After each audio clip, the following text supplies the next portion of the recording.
اینجا студияи марказии радиои озодӣ аст ва шумо барномаи ахборро тамошо доред. салом дӯстони азиз. дар 15 дақиқаи имрӯз абдамои мард мавзӯъҳои зерин тақдиматон мешавад. болоравии нархҳои маводи ғизоӣ идома дорад. ба қавли коршиносон дар чунин шароит пешгирӣ аз гаронии қиматҳо осон нахоҳад буд. бозор қимати шуда ягон чизи дар як ҳафтаи курс баланд шуда ҳамаро қимат кардан. ширкати русии Сибир гуфт парвозҳояшро ба Тоҷикистон аз сар мегирад. То ин вақт ширкат ҳафтаи миёни Тоҷикистону Русия қариб 20 парвозро амалӣ мекард. Воронеж билет гирифта будам, бо вақт зурат кардам уже. Киҷа бо намедонам.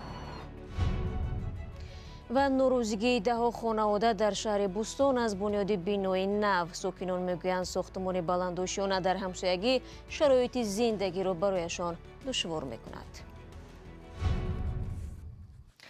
дар бозорҳои Тоҷикистон гаронии нархи маҳсулоти ниёзи аввалия идома дорад ва нигаронии сокинон ҳам бештар садо медиҳад.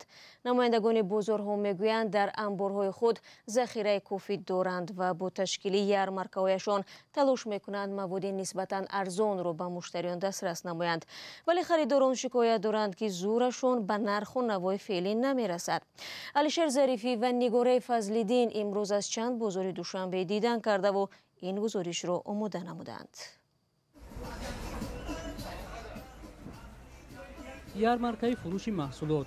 созмондиҳандагон ва раҳбарони бозорҳои Душанбе хушбинанд, ки бо ташкили чунин ярмаркаҳо метавонанд ба нархҳо таъсир расонанд. вале сокинон нархҳои пешбинишуда дар ярмаркаҳоро низ гарон меҳисобанд. инҷа 290 гуфтестай мани ярмаркада бояд ярмарку арзон бошад. очам руғаншам қимат шудай 105 сум буд, ози 120 шудай. ҳама чи рӯз ба рӯз қимат шуда рафтестай. пешаи рамазон бояд ҳама чи арзон кунанд.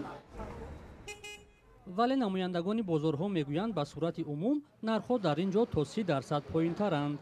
мо ярмаркаи дуюм амалкунанда дорем, ки нархҳо аз соҳибкороне ки мехаранду мефурӯшанд 20% фарқ мекунад. масалан гӯшт, руған, картишка, пиёз. курси доллар ози дахолат кардаги неста.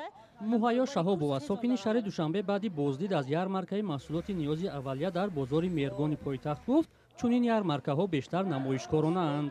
барои чи дуруға 1 сомон мекунанд, ки ози ҳамин чизои 5 сомон 6 сомон мо харидем. ҳама нархҳошон фиребу найран қат кардаган. дуруға бозор қимати шуда ягон чизи дар як ҳафтаи курс баланд шуда ҳамаро қимат кардан. тоҷирон мегӯянд, дар баробари афзоиши қурби доллар гаронии нархи сӯзишворӣ кори онҳоро душвор кардааст, бинобар ин маҷбуранд нархи маҳсулотро боло баранд. маҳсулот дар вилояти суғ меояд, ҷибказина мо ҷо мегирем. мақсад сӯзишворӣ ки қимат бошад 20 дирам ҷо қимат мешавад ҳисоби сӯзишворӣ. коршиносон мегӯянд, иқтисоди кишвар аз бозори беруна пойбандӣ зиёд дорад ва дар чунин шароит пешгирӣ аз гаронии нархҳо осон нест. Тоҷикистон система усули биржавӣ надорад, яъне ки мо наметавонем дар усули тиҷорати бурунмарзии худро бо усули мол бо мол барем. болоравии нархи маҳсулот дар Тоҷикистон баъд аз ҳамлаи Русия ба Украина ва таҳримҳои сахти кишварҳои ғарбӣ зидди Москав ба вуҷуд омад. чунин ҳодисаҳо ба якбора болоравии қурби доллари амрикоӣ ва коҳиши арзиши рубли русӣ низ боис шуд. бо таваҷҷӯҳ ба он ки бахши аъзами маҳсулоти ниёзи аввалия аз хориҷ ба Тоҷикистон ворид мешавад, ҳар дигаргунӣ дар бозори беруна таъсири худро ба зиндагии сокинон мерасонад. вазири корҳои хориҷии Ӯзбекистон Абдулазиз Комилов имрӯз дар ҷаласаи сенати он кишвар гуфтааст, Тошкент пешниҳоди кӯмаки башардӯстонаро ба Украина идома медиҳад. ҷумҳурии Ӯзбекистон истиқлол, соҳибихтиёрӣ ва тамомияти арзии Украинаро эътироф мекунад. мо ҷумҳуриҳои Луганск ва Донецкро эътироф намекунем, изҳор доштааст Комилов.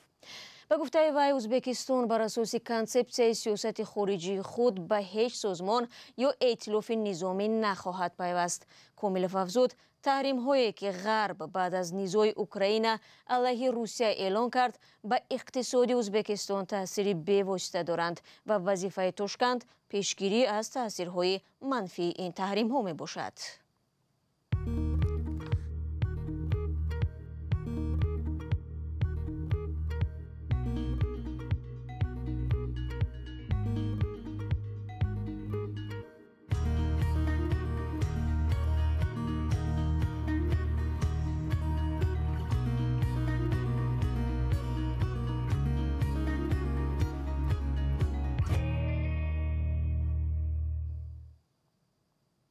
شما برنامه اخبار آزادی را تماشا دارید. نماینده شرکت هوایی سیبیر در تاجیکستان میگوید روزهای نزدیک یک قسم پروازها را به روسیه دوباره برقرار میکنند. این شرکت روسی روز 5 مارس همه پروازهای خود را به تاجیکستان قطع کرده دهان نفر را در دو کشور یعنی در تاجیکستان و روسیه سرسان نمود. اکثر این نفران مهاجران بودند و به گفته خودشان نه پول بلیط را بازپس گرفته توانستند و نه سنه پروازشان معلوم است. مقامات گفتند از وضع پیش آمده آگاهند و برای حل مشکل تلاش دارند. مولا رجب و برادی یوسفی دنبال همین موضوع بودند. نقطه های بلیط فروشی شهر دوشنبه این شب و روز کمادم هستند. به گفته بعضی از فروشنده ها در هم بر همه در پروازها به سمت روسیه و قطع شدن بعضی از پروازها کار آنها را سرد کرده است. در این نقطه های بلیط فروشی در نزد سابق بازار شاه مسعود شهر دوشنبه امروز ما آدمان کم را دیدیم و آنها هم که به اینجا آمدند اساساً نفرانی هستند که برای پرسیدن بلیط آمدند و بعضی از آنها حالا هم نمیدانند که از کدام شرکت بلیط خریداری کنند، به خصوص به شرکت هایی که به سمت روسیه پرواز میکنند. خریدنی مورد نامعلوم است کدام کمپانی ببینیم نمیدونم. ارزانتر شکافته ارزانتر یا خرم میره. تحریم های کشورهای غربی بالای روسیه بعد حمله مسکو بر کیف در کار پروازها میان تاجیکستان و روسیه مشکل ایجاد کرده است. از جمله اول این ماه شرکت سیبیر و یا اسحف پروازهای خود را کاملا به تاجیکستان قطع کرد و صدها مسافر این شرکت حالا نمیدانند که چیکار کنند، چون نه مبلغ بلیطشان را بازپس میدهند و نه آنها را به روسیه میبرند. پرواز نیست تا آخر ماه وقت نیست. چیکار برامش بلیط گرفته بودن باید وزارت کدام میشه که نمیدونم. نماینده شرکت سیبیر در تاجیکستان در پاسخ به این سوالهای بیشمار میگوید که بعد از 18 مارس آنها چند پرواز گذاشتند و تلاش میکنند که مسافران خود را به روسیه برند. اینچنین نماینده شرکت در تاجیکستان گفت که آنها الکی بعضی از مسافرانشان را از طریق شرکت‌های دیگر از جمله از طریق شرکت اورال بردند. از رئیس موندگی هم از 18 همون طرف رئیس موندگی باید که امیروش پگاه حل شود مسافران رو میبرند. البته تصدیق این گفته ها فعلا غیر امکان است و بسیاری از مسافرانی که شرکت سیبیر به ما مراجعه میکردند حالا هم میگن که در تاجیکستان هستند. مسئولین آژانس اویاسیون شهروندی تاجیکستان در پاسخ کتبی به رادیوی آزادی نوشتند تلاش دارند تا مشکل مسافران شرکت سیبیر در تاجیکستان حل شود. تا آغاز ماه مارس امسال میان تاجیکستان و روسیه هفته 120 پرواز عملی میشد. از این 18-20 پروازش به شرکت سیبیر متعلق بود که حالا قطع شده است. خبرها درباره کم شدن خط سیرهای دیگر شرکت‌های هواپیمایی نیز در شبکه‌های اجتماعی پیدا شده است. مسافران پروازها میان تاجیکستان و روسیه اساساً مهاجران هستند و آنها این شب و روز نگرانند که چگونه به روسیه روند، اما مسئولین امیدوارند که این مشکل هر چه زودتر برطرف می شود. مولا رجب یوسفی برای یوسفی آزادی دوشنبه. با توجه به آنکه موضوع مهاجرت در کشورهای آسیای مرکزی یکی از مسائل‌های داغ باقی میماند، رادیو آزادی در تلگرام کانال صفحه مخصوص را با نام میگرانت مدیا تأسیس داده است. هدف صفحه بلند برداشتن آگاهی مهاجران درباره حقوق، عهده‌داری‌ها و قاعده‌های بود و باش آنها در کشوری قبول کننده میباشد. بینندگان عزیز، از شما دعوت میکنیم که به صفحه مذکور همراه شوید. ساکنان یک بنا در شهر بوستان ولایت سوق در ساختمان بلندوشانه در نزد خانه‌شان اعتراض دارند. آنها میگویند شرکت بناکار درختای نزد خانه‌شان را بریده بنای نو را در جای میدانچه بازی کودکان، ایستگاه ماشین و تنورخانه‌شان ساختنی است. نمایندگان حکومت و شرکت ساختمانی این اعتراض را ضدیت به آبادی شهر و بنای نو را جزء نقشه گنرالی مینامند. موضوع را همکارم فرزان محمدی پیگیری کرده است. بیش از 100 عائله ساکن در بنای 13 محله دوستی خلقای شهر بوستان از ساختمان بنای نو در روبروی خانه‌شان ناراضی‌اند. به گفته آنها بنای نو خیلی نزدیک به خانه آنها ساخته می شود و شرایط زندگی را در اینجا دشوار می کند. ما روبرو با بنای نو هم دیگر را می بینیم. ما چیکار کرده ایستاده باشیم همسایه های روبرو می بینند. ما چیکار کنیم؟ پرده های غاز چسبانیم. به این هم تیرزه های ما سایه می شوند. جامشویی همون را جای خوشکنی نمی یابیم. 80 تا ماشین های همون ماشین ها کجا می سردن در جا؟ آخه این بچه ها کجا بازی کنند؟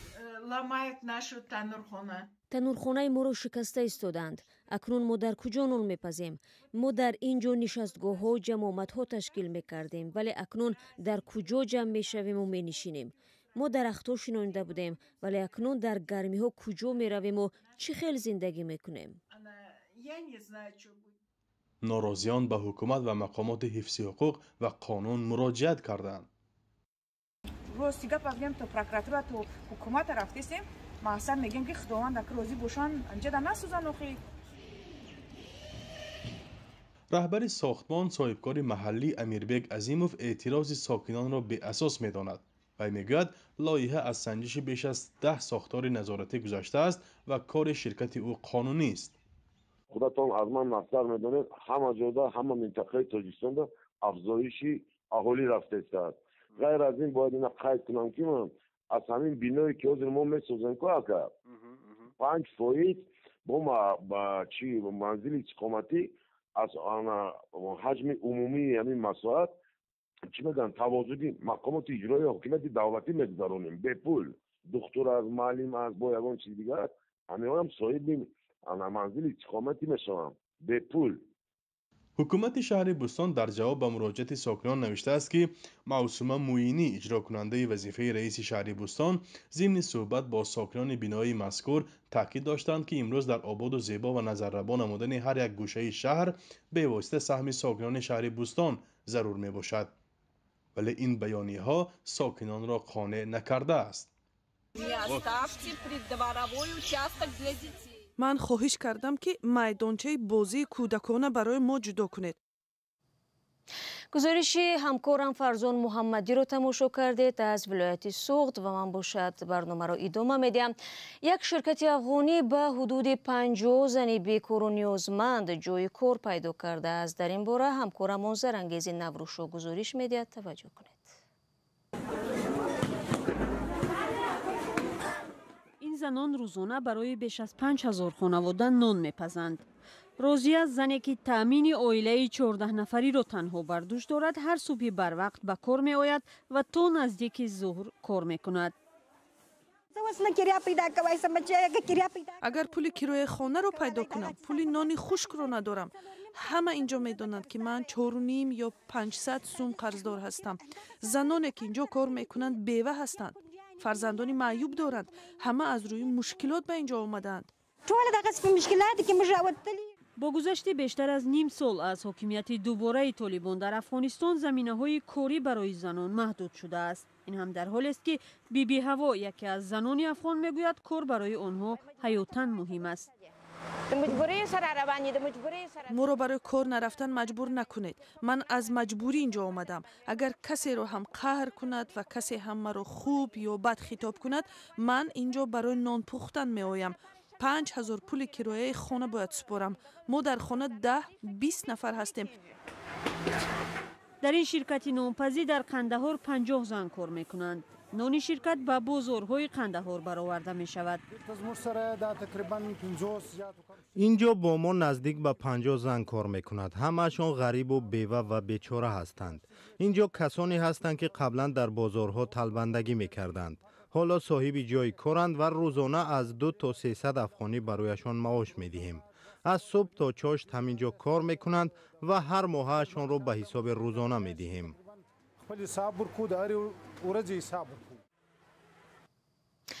бинандагони азиз, хоҳе ки дар ихтиёр доштем анҷом ёфт. умедворам фардо дигар бора дар барномаҳои радиои Озодӣ моро ҳамроҳӣ хоҳед кард. сипос мегӯям ки ҳамеша бо мо ҳастед. то он дам метавонед бо хабару гузоришҳо дар вебсайт ва Озодӣ видеои YouTube ошно шавед. то мулоқоти баъдӣ худро аз он эҳтиёт кунед ва худо нигаҳдори ҳар яки шумо бошад.